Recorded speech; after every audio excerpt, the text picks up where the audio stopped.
સામાન્ય રીતે law and તરીકે જાણીતી સુરત પોલીસ હવે લોકો માટે દેવદૂત પણ સાબિત થઈ છે।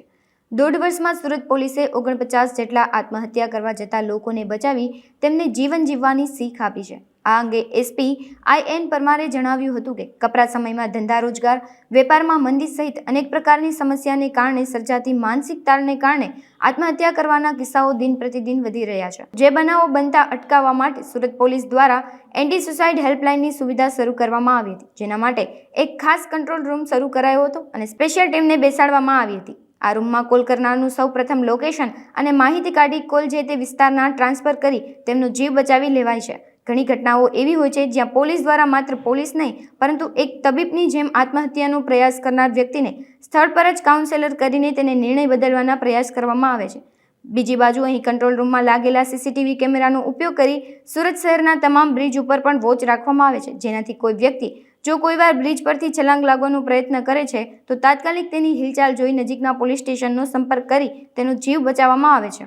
આત્મહત્યા એક સામાજિક રોગ છે અને એ તમામ શહેરોમાં, તમામ વર્ગમાં, તમામ ક્ષેત્રે ખૂબ વ્યાપકપણે ફેલાયેલો છે, જેમાં માણસ પોતાના જીવનથી હતાશ થઈ અને આ અંતિમ પગલું ભરી બેસે છે।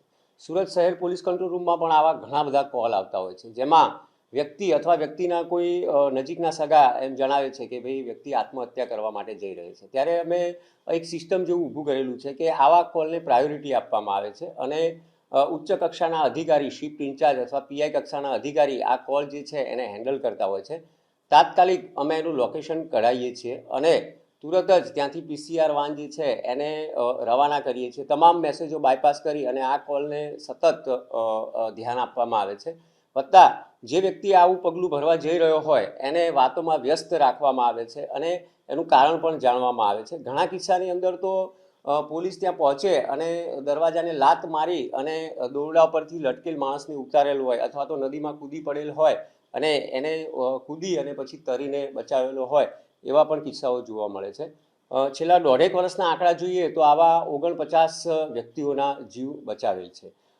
સમાજને એક ખાસ હું એ કહેવા માંગુ છું, ખાસ કરીને સુરત શહેર પોલીસમાં, કે જ્યારે પણ આવા મનમાં વિચાર આવતા હોય તો આ એક રોગ છે અને એને દૂર કરી શકાય, પણ તમે છેલ્લા પગલાં તરીકે 100 નંબર ઉપર ફોન કરજો, ત્યાંથી માહિતી મેળવજો, કંઈક ને કંઈક મદદ મળી જશે આપણને, ચોક્કસ એની હું ખાતરી આપું છું।